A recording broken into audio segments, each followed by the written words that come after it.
14 साल के मासूम सोनू की तो दुनिया ही उजड़ गई थी जब उसके पापा इस दुनिया से चल बसे। माँ की उम्र कम थी तो नानी के पक्ष ने एक अधेड़ उम्र आदमी कैलाश सिंह से सोनू की माँ की शादी करवा दी। कैलाश काफ़ी सज्जन इंसान थे, लेकिन सोनू को उसके पिता की बहुत याद आती थी। अपनी माँ के दूसरी शादी करने के बाद से उसने अपनी माँ से भी दूरी बना ली थी। उसने अपनी माँ को उसके कमरे में आने से सख्त मना कर दिया था। शादी के बाद से सोनू ने कभी कैलाश को पापा नहीं कहा था।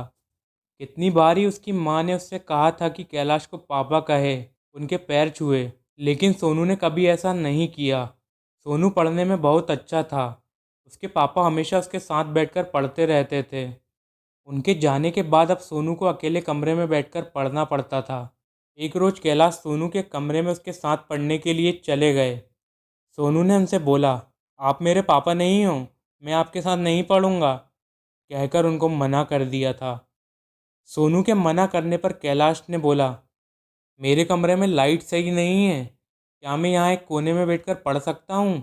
मैं परेशान नहीं करूँगा, वादा करता हूँ। यह कहकर सोनू से उसके कमरे में एक अलग कोने में बैठकर अपनी किताब चुपचाप पढ़ने की अनुमति ले ली थी। अकेले कमरे में सोनू को भी अच्छा नहीं लगता था, इसलिए उसने भी हाँ कर दी थी। उसके बाद से रोज ही कैलाश अपनी किताब लेकर सोनू के कमरे में जाते और चुपचाप अपनी मेज़ पर किताब पढ़ते रहते। जब सोनू की पढ़ाई पूरी हो जाती तो वो उठकर लाइट बंद करने जाता, तो कैलाश भी चुपचाप अपनी किताब बंद करके चले आते।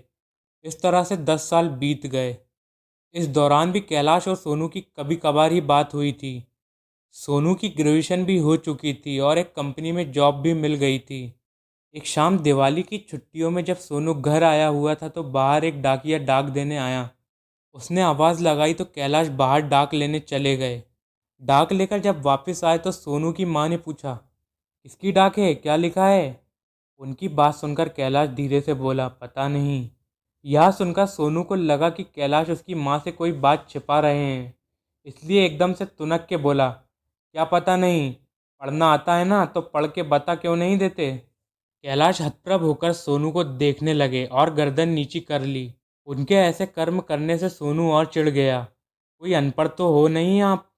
अब सोनू की माँ से नहीं रुका गया। सोनू, ये किस तरह से तू बात कर रहा है इनसे? तुझे पता नहीं है कि यह पढ़ नहीं सकते? यह सुनते ही सोनू सन्न रह गया। सालों से चलता आ रहा मंजर उसके सामने आ गया।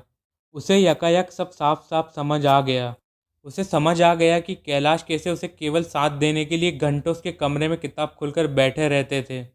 अपने बचपन में खुद को अकेला मानकर सोनू कोई गलती न कर बैठे, इसलिए उसे किसी के साथ होने का एहसास देने के लिए उसके साथ बैठे रहते थे। कोई सोतेला बाप क्यों करेगा किसी दूसरे के बच्चे के लिए? सोनू ने कैलाश से कुछ भी नहीं कहा, बस उठकर उनके गले से लग गया और फूट फूट कर रोने लगा। कैलाश भी रोने लगे। पास खड़ी सोनू की माँ भी रोने लगी।